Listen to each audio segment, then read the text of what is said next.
د یو درې ذکرونو اهتمام دا ضرور پکار دی او خاص کر د رمضان په میاشت کې دا درې ذکرونه د دې اهتمام ډېر زیات پکار دی.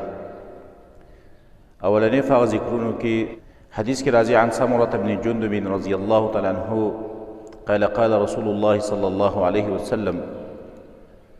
سمره ابن جندب رضی الله تعالی عنه فرمایي رسول الله صلی الله علیه وسلم فرمایلی دي احب الكلام الى الله، د ټولو نه محبوب ترین کلام د الله په نزد باندې دا څلور کلمات دي.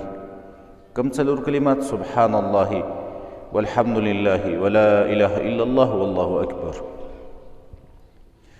یو بل روایت کې راځي ابي هريره رضی الله تعالی عنه فرمایي یو ځل رسول الله صلی الله علیه وسلم وفرمایل خذوا جنتکم، خپل ډالونه راوالئ ډالونه. نو یقولنا منګ ویل یا رسول الله ای د الله پیغمبره من عدو قد حضر، ډالونه راوالو د دشمن د وجې نه، دشمن رالی ځکه ډالونه راوالو.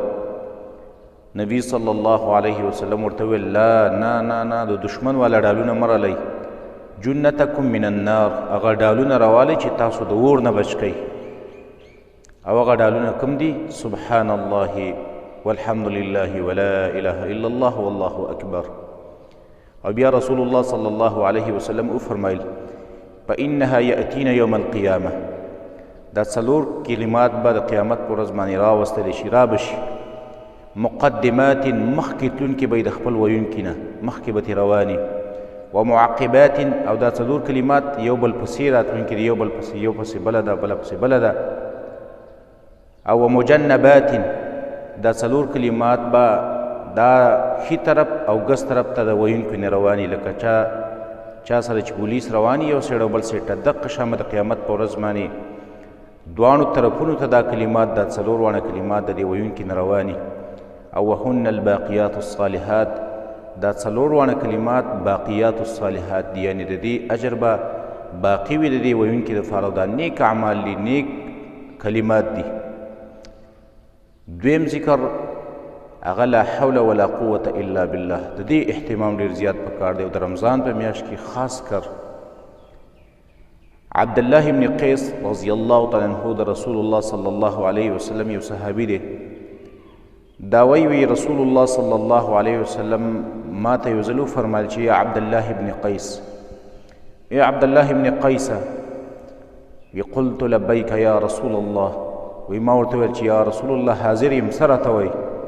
وی رسول الله صلی الله علیه وسلم راته وفرمایل چې الا ادلک علی کلمة من کنز من کنوز الجنه، تا ته یو کلمه نه درښیم چې هغه د خزانو د جنت نه خزانه ده.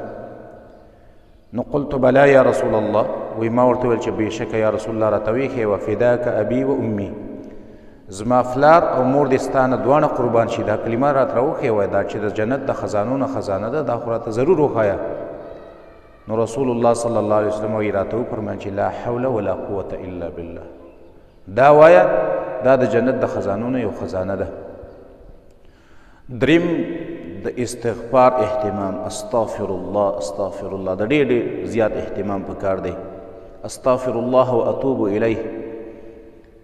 عبدالله ابن عباس رضی الله تعالی عنہ فرمایي رسول الله صلی الله علیه وسلم فرمایلی دي من لزم الاستغفار، چا چې په ځان باندې استغفار لازم نو څه کارونه به وشي؟ یو جعل الله له من کل ضیق مخرجا، الله پاک به دا بنده د هرې تنګۍ نه راوباسي، کوم تنګۍ کې دا راګیر شوی دی، کوم مشکل کې دا فساو شوی دی، نښتې دی، د هغې نه به الله راوباسي.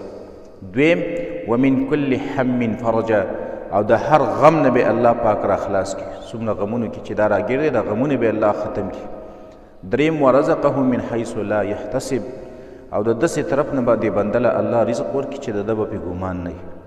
نو دا درې اذکار دې خصوصي اهتمام پکار دی. او د رمضان په میاشت کې یو سبحان الله وبحمده ولا اله الا الله والله اکبر، دویم لا حول ولا قوة الا بالله، او دریم استغفار ویل، د الله نه بخښنه غوښتل په رمضان کې او په غیر رمضان ټولو کې د دې اهتمام